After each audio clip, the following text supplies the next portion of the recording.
தமிழ்ல சார் மலையாளி எங்க audience sir, நான் மலையாளத்துல தான் பேசுவேன் സാർ.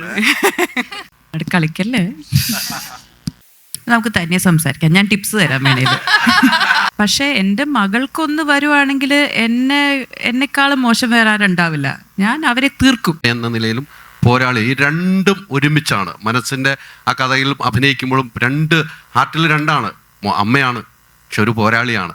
അത് എങ്ങനെയാണ് ഹാൻഡിൽ ചെയ്തത്? അത് വലിയ ബുദ്ധിമുട്ടുള്ള ഒരു കാര്യമല്ല. ബിക്കോസ് ഞാൻ പൊതുവെ ജീവിതത്തിൽ സമാധാനം ഇഷ്ടപ്പെടുന്ന ഒരാളാണ്. പക്ഷേ എൻ്റെ മകൾക്കൊന്ന് വരുവാണെങ്കിൽ എന്നെക്കാളും മോശം വേറെ ആരുണ്ടാവില്ല. ഞാൻ അവരെ തീർക്കും, അതിലൊരു സംശയമില്ല. അതുതന്നെയാണ് ഇവിടുത്തെ എമോഷനും.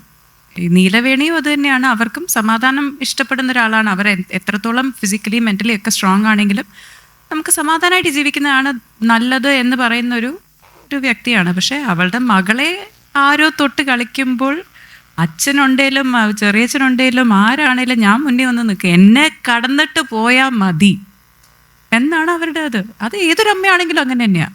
അതിൽ ഒരു സംശയം വേണ്ട. മേഡം ഇതിലിപ്പം സാരിയിലാണ് ഫൈറ്റ്, സാരി കൊടുത്തിട്ടാണ് ഫൈറ്റ് ചെയ്തത്. മേഡത്തിന് വേണമെങ്കിൽ ചുരിദാറിൽ മതി എന്ന് പറയായിരുന്നു.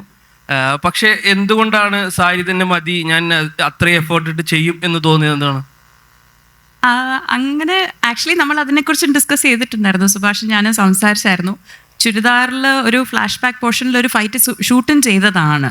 പക്ഷേ സാരിയിൽ ഫൈറ്റ് ചെയ്യുമ്പോൾ കിട്ടുന്ന ആ ഒരു ഫയർ ഇവരുടെ, I mean not taking away from her at all, പക്ഷേ സാരിയിൽ കിട്ടുന്ന ആ ഒരു ഫയർ വേറെ ഒന്നിലും കിട്ടില്ല. നമുക്കൊരു ദേവിയുടെ ഒരു രൗദ്ര രൂപമൊക്കെ കാണുന്ന ആ ഒരു ഫീലാണ് കിട്ടുന്നത്. ആൻഡ് അതിൻ്റെ പരിമിതികളും ഉണ്ട്. സോ കൊറിയോഗ്രഫിയും അത്രയും ബുദ്ധിമുട്ടുണ്ടായിരുന്നു. അപ്പർ ബോഡി മാത്രമേ കൂടുതൽ ഉപയോഗിക്കാൻ പറ്റുള്ളൂ. കിക്സും കാര്യങ്ങളൊന്നും പറ്റിയില്ല. എനിക്ക് ആ കുറേ കാലുണ്ട്, പക്ഷെ ഒന്നും ഉപയോഗിക്കാൻ പറ്റിയിട്ടില്ല സിനിമയിൽ. പക്ഷേ ആ സ്ക്രീനിൽ കാണുമ്പോൾ ഐ തിങ്ക് ഒരു ഇന്ത്യൻ കോണ്ടെക്സ്റ്റിൽ വെച്ച് നോക്കുമ്പോഴത്തേക്കും സാരിയിൽ കാണുമ്പോൾ അതിൻ്റെ ഒരു സ്റ്റൈൽ, ഒരു ഗെത്ത് വേറെ തന്നെയായിരുന്നു. And I'm really glad for Subhash. അത് തന്നെ വേണം എന്ന് പറഞ്ഞ് നിർബന്ധമായിട്ട് എന്നെ കൺവിൻസ് ചെയ്യിച്ചതാണ്. So I'm really happy that he did that. ജീവിതത്തിൽ ഇങ്ങനെ ഫൈറ്റ് ചെയ്തിട്ടുണ്ടോ? ഞാനൊരു മനുഷ്യനെ കൈ നീട്ടി പോലും അടിച്ചിട്ടില്ല.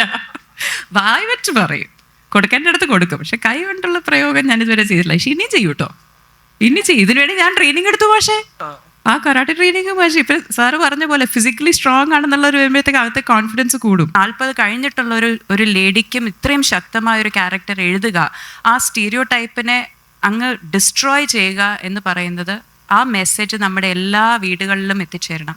അതേപോലെ തന്നെ ഈ കുഞ്ഞു കുട്ടീനെ കാണുമ്പോൾ തന്നെ നമ്മുടെ ഓരോ മക്കൾക്ക്, ഇപ്പം എനിക്കൊരു മോളുണ്ട്, 4 വയസ്സായ ഒരു മകളുണ്ട്. അവൾക്കും ഇങ്ങനത്തെ പടങ്ങളൊക്കെ കുറച്ചുകൂടെ വലുതായിട്ട് കാണുമ്പോഴത്തേക്കും എനിക്കും ഒരു ജീവിതത്തിനെ നേരിടാൻ, ആൾക്കാരെ നേരിടാൻ, സൊസൈറ്റിനെ നേരിടാൻ ഞാൻ തന്നെ ഒരു സ്ട്രോങ് ആവണം എന്നുള്ളൊരു മെസ്സേജ് ഇതിനകത്തുണ്ട്.